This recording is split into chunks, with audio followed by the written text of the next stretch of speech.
नमस्कार, आप देख रहे हैं के न्यूज इंडिया उत्तर प्रदेश के बुलेटिन में मैं दीपिका आपके साथ शुरुआत करेंगे खबरों की, लेकिन उससे पहले एक नजर आज की हेडलाइंस पर। महाकुंभ में एनसीपी नेता सहित 4 की हार्ट अटैक से मौत, 9000 लोग पड़े बीमार, डॉक्टर ने दी सावधानी बरतने की सलाह। सिपाही भर्ती परीक्षा में फर्जीवाड़ा करने वाले 4 आरोपियों पर गैंगस्टर का मुकदमा, एग्जाम पास कराने की देते थे गारंटी। लखनऊ में हाईवे पर केक काटने वाले 19 गिरफ्तार, हुड़दंग करने वालों में 5 नाबालिग, 50 स्कॉर्पियो थार से रोड किया था ब्लॉक जाम। महाकुंभ में देश का पहला एआई बेस्ट आईसीयू, रिवर और एयर एम्बुलेंस तैनात, 107 करोड़ दवाओं का स्टॉक, फ्री में होगा श्रद्धालुओं का इलाज। खत्म हुई सर्दी की छुट्टियां, आज से खुल रहे हैं स्कूल, लेकिन डीएम अपने स्तर पर तय कर सकेंगे अवकाश। घने कोहरे के साथ अब यूपी में बारिश और वज्रपात का साया, कई जिलों के लिए जारी किया गया अलर्ट। आप देख रहे हैं के न्यूज, खबरों का सारथी। रुक करते खबरों की ओर। खबर आपको गाजियाबाद से बता रहे हैं, जहां शहर सहित एनसीआर पर कोहरे की चादर। कोहरे के प्रकोप से कई स्थानों पर दृश्यता शून्य तक पहुंची, हेडलाइट जलाने को मजबूर है वाहन। कोहरे ने वाहनों की रफ्तार पर लगाया है ब्रेक। न्यूनतम तापमान में गिरावट की गई है दर्ज, न्यूनतम तापमान 7 डिग्री पर अधिकतम। गाजियाबाद से अहम खबर आपको बता रहे हैं, 18 डिग्री रहने की उम्मीद की जा रही है। 3 किलोमीटर प्रति घंटे की रफ्तार से चल रही है हवाएं। ठंड से बचने के लिए लोगों को लेना पड़ रहा है अलाव का सहारा। गाजियाबाद से अहम खबर आपको बता रहे हैं, कोहरे ने वाहनों की रफ्तार पर ब्रेक लगा दिया है। न्यूनतम तापमान में गिरावट दर्ज की गई है। न्यूनतम तापमान 7 डिग्री व अधिकतम 18 डिग्री रहने की उम्मीद की जा रही है। 3 किलोमीटर प्रति घंटे की रफ्तार से हवाएं चल रही हैं। गाजियाबाद से हम खबर आपको बता रहे हैं, ठंड से बचने के लिए लोगों को लेना पड़ रहा है अलाव का सहारा। शहर सहित एनसीआर पर कोहरे की चादर दिखाई दे रही है। कोहरे के प्रकोप से कई स्थानों पर दृश्यता शून्य तक पहुंची है। हेडलाइट जलाने को मजबूर हैं वाहन चालक।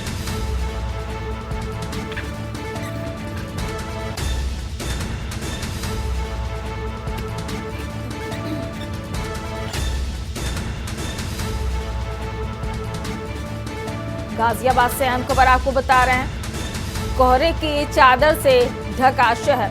3 किलोमीटर प्रति घंटे की रफ्तार से चल रही हैं हवाएं। ठंड से बचने के लिए लोगों को अलाव का सहारा लेना पड़ रहा है।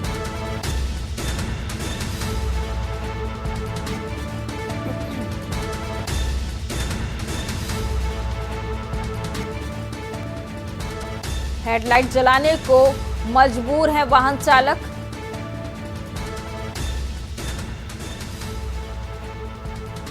घने कोहरे ने लगाई है स्पीड पर ब्रेक। गाजियाबाद से अहम खबर आपको बता रहे हैं, कई इलाकों में विजिबिलिटी काफी शून्य हो चुकी है।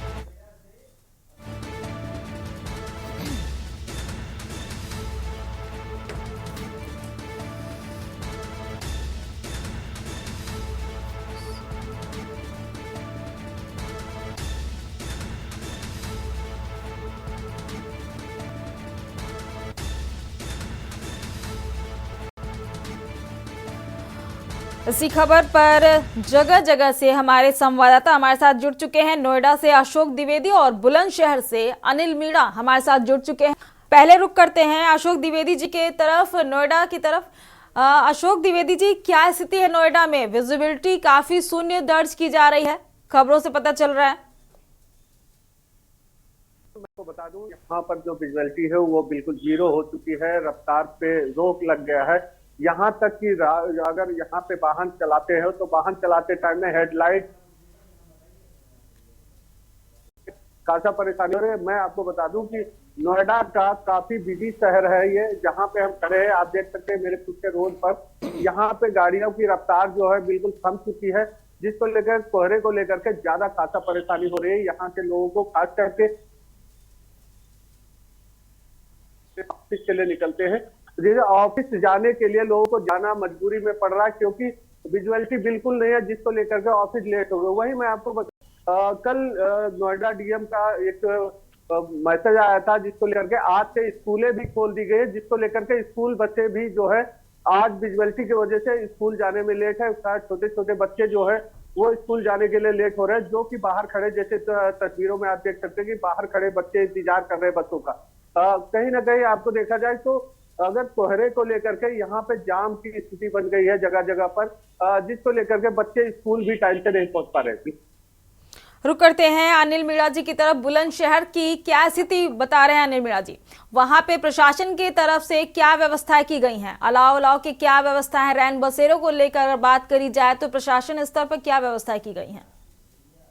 जी देखिए, जनपद बुलंदशहर की अगर बात करते हैं, जनपद बुलंदशहर में लगातार कोहरे का प्रकोप लगातार बढ़ता हुआ जा रहा है। अगर बात की जाए आज विजुअलिटी की, तो आज जो विजुअलिटी है सामान से भी कम, बेहद कम है। वाहनों की रफ्तार पर भी कहीं ना कहीं ब्रेक लगे हैं, लगातार देखा जा रहा था। अगर प्रशासन की तरफ से रैन बसेरों की बात करें या अलाव की व्यवस्था की बात करें तो जनपद बुलंदशहर में 22 रैन बसेरे बनाए गए और 22 रैन बने के साथ साथ अगर बात की जाए 236 अलाव के पॉइंट बनाए गए। लेकिन अगर कहीं ना कहीं बात की जाए अलाव की, जो अलाव कहीं ना कहीं खाना पूर्ति करते स्तर पर दिखाई दे रहे हैं, क्योंकि इस लगातार सर्दी का प्रकोप बढ़ता है तो कहीं ना कहीं अलाव की व्यवस्था होनी चाहिए। लेकिन सुबह की ओर में कहीं भी सी चौराहे पर अलाव की व्यवस्था नहीं है। और अगर बात की जाए, देखिए मेरे पीछे अगर बात की जाए, ये तस्वीरों की हाईवे है। अगर बात की जाए खुर्जा और पहाड़पुर और अलीगढ़ हाईवे है और इस पर अगर वाहनों की जो रफ्तार की बात करें तो बहुत ही कम वाहन चल रहे हैं। और लगातार देखा जा रहा है कोहरे की वजह से अगर विजुअलिटी है, अगर जो वाहन चालक है उनको कहीं ना कहीं लाइट चलाने के लिए मजबूर है। उनका कहना, वाहन चालकों का भी यही कहना है कि इस तरह से लगातार कोहरा पड़ा है, घने कोहरे में वाहनों की रफ्तार पर ब्रेक लगे। और वाहनों की रफ्तार के साथ साथ अगर बात की जाए तो सबसे ज्यादा जरूरी है लोगों को सावधानी बरतना, क्योंकि कोहरे के कारण में लगातार बहुत ज्यादा देखा जा रहा है घटनाएं हो रही है एक्सीडेंट की। क्योंकि लगातार अगर अब तो वाहन चालक को ही स्वयं ही सावधानी बरतनी होगी और सावधानी बरतने के साथ साथ स्वयं अपने आप पर कंट्रोल करना पड़ेगा, जिससे कि वाहन की रफ्तार पर ब्रेक लग सके और लगातार किसी भी अनहोनी से बचा जा सके। लगातार देखा जा रहा है जनपद बुलंदशहर, अगर बात की जाए दिल्ली से सटा हुआ जिला है और दिल्ली से सटा हुआ होने की वजह से लगातार यहाँ जगह जो पहले से ही चाहे गर्मी की बात हो या सर्दी की बात हो, सर्दी का आप दोनों लोग हमारे साथ बने रहिए।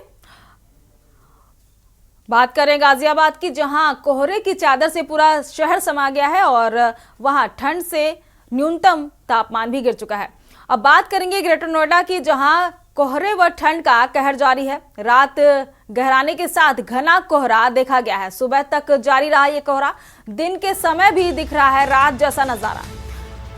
ग्रेटर नोएडा से अहम खबर आपको बता रहे हैं, नोएडा एक्सप्रेसवे पर भी कोहरे का सितम जारी है। कम विजिबिलिटी वाहन चालकों की मुसीबत बनती जा रही है। हेडलाइट और पार्किंग लाइट जलाकर चल रहे हैं वाहन। मौसम वैज्ञानिकों ने तापमान में गिरावट की चेतावनी दी है। ग्रेटर नोएडा से यह अहम खबर आपको बता रहे हैं, कम विजिबिलिटी वाहन चालकों की मुसीबत बनती जा रही है। हेडलाइट और पार्किंग लाइट जलाकर ही चल रहे हैं वाहन। मौसम वैज्ञानिकों ने तापमान में गिरावट की चेतावनी दी है। ग्रेटर नोएडा में कोहरे व ठंड का कहर जारी है।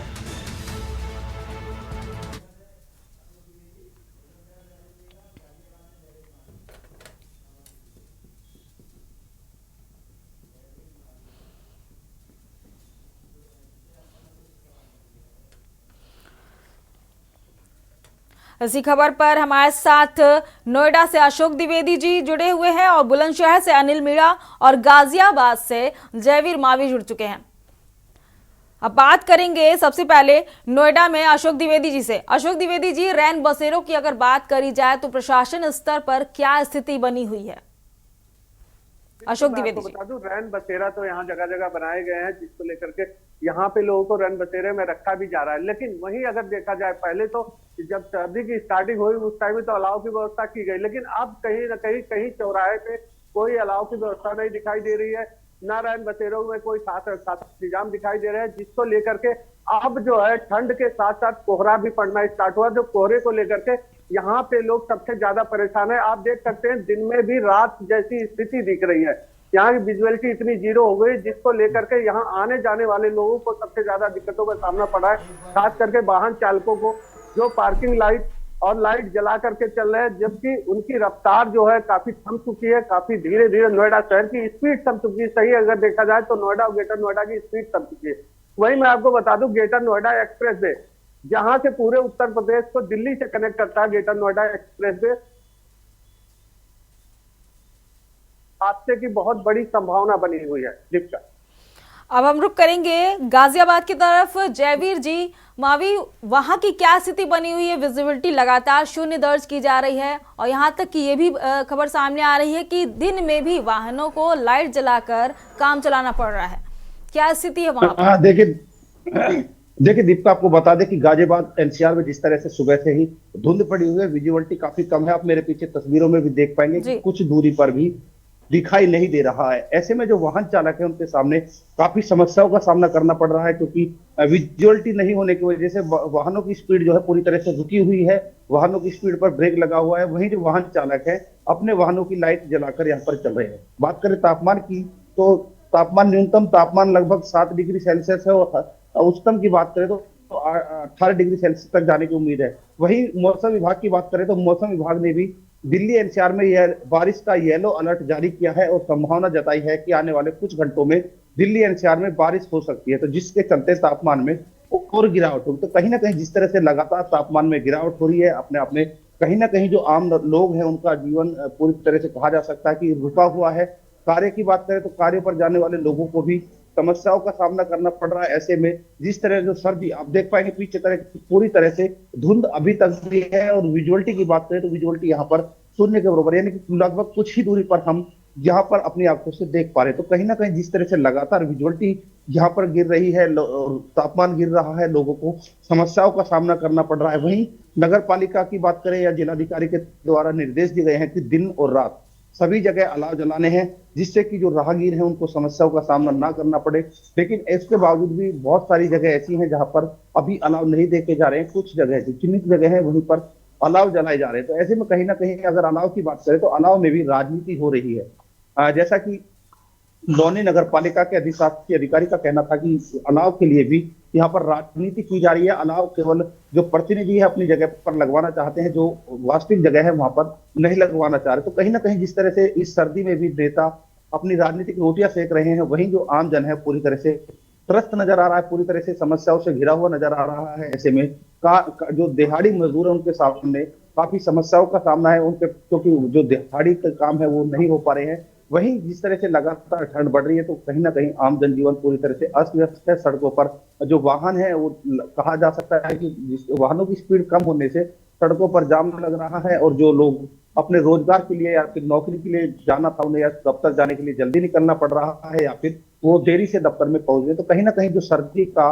प्रकोप है जिस तरह से लगातार बढ़ रहा है, आम लोगों के सामने काफी समस्याओं को लेकर आया है। वहीं प्रशासन पूरी तरह से अभी तक इस मामले पर सजग नजर नहीं आ रहा, लेकिन जिस तरह से हम सड़कों की बात करें, सड़कों पर जाम की बात करें, विजुअलिटी की बात करें तो लोगों के सामने काफी समस्याएं नजर आ रही हैं। जी अनिल मीणा जी की तरफ रुख करेंगे। अनिल मीणा जी, ये बताइए कि रिफ्लेक्टर इस मौसम में कितना कारगर साबित हो रहा है?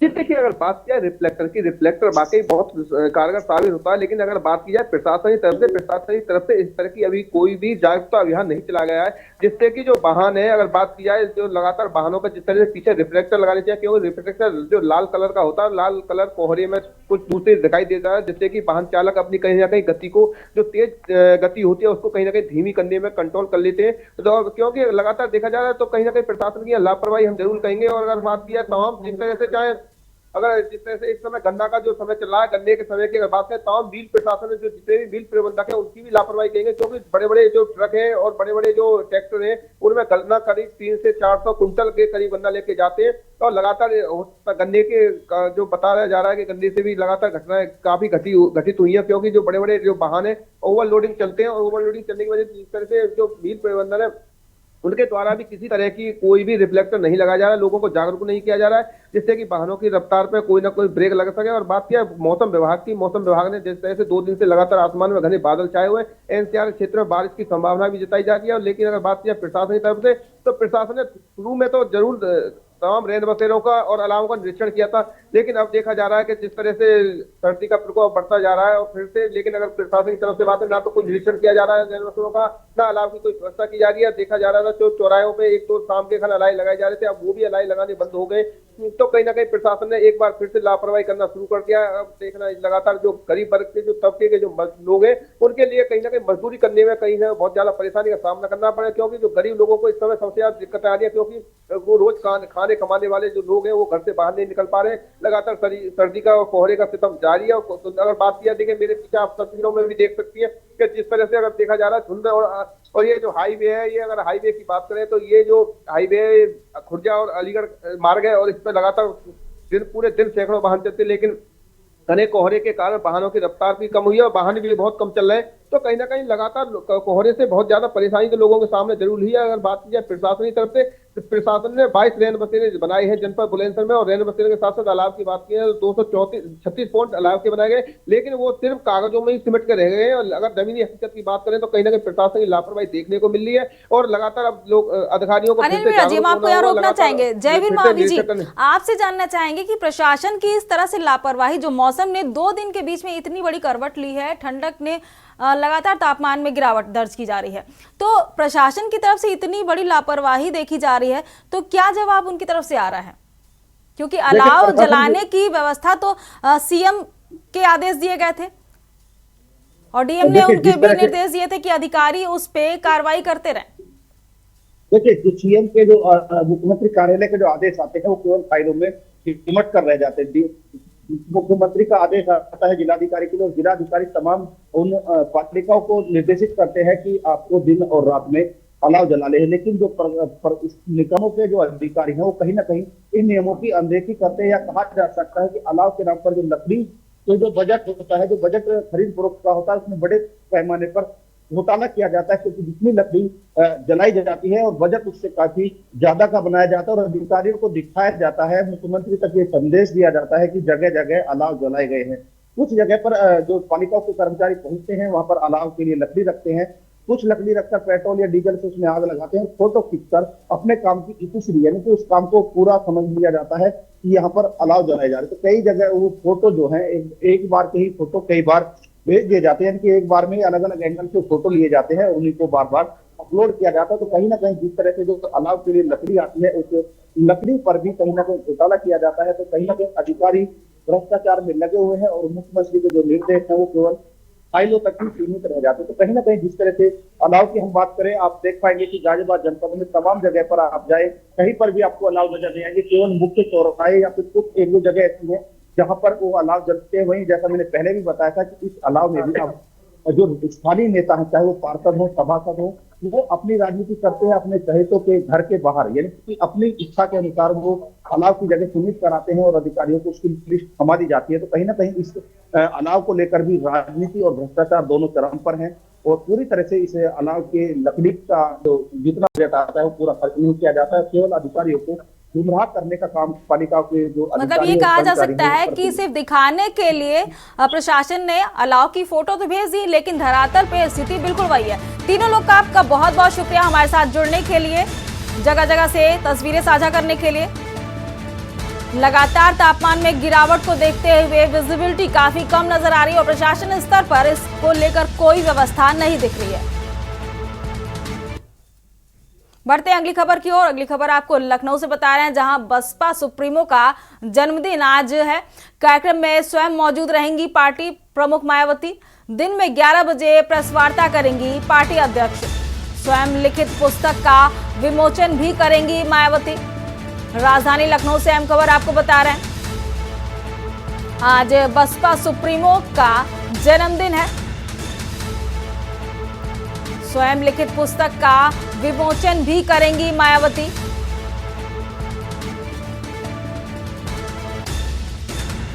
राजधानी लखनऊ से अहम खबर आपको बता रहे हैं, कार्यक्रम में स्वयं मौजूद रहेंगी पार्टी प्रमुख मायावती। आज उनका जन्मदिन है और 11 बजे प्रेस वार्ता करेंगी पार्टी अध्यक्ष। बता दें, स्वयं लिखित पुस्तक का विमोचन भी करेंगी बसपा सुप्रीमो मायावती।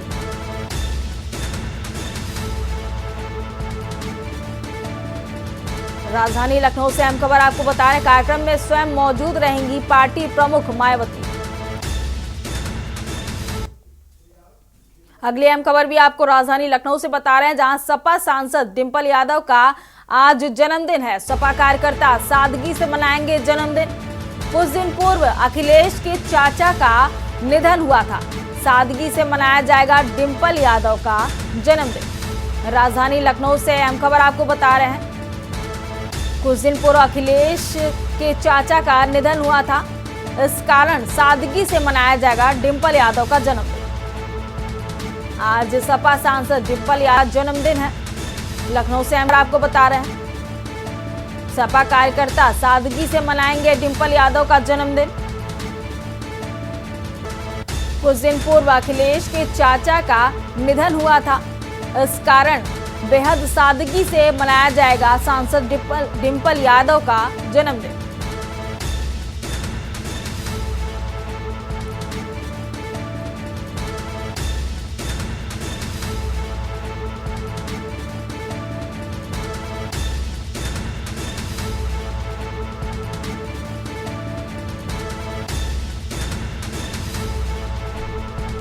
लखनऊ से अहम खबर आपको बता रहे हैं,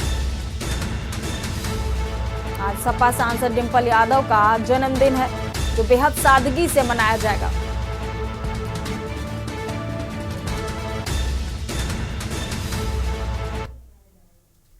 इस बुलेटिन में फिलहाल मेरे साथ इतना ही। आप देखते रहिए के न्यूज़ इंडिया। नमस्कार।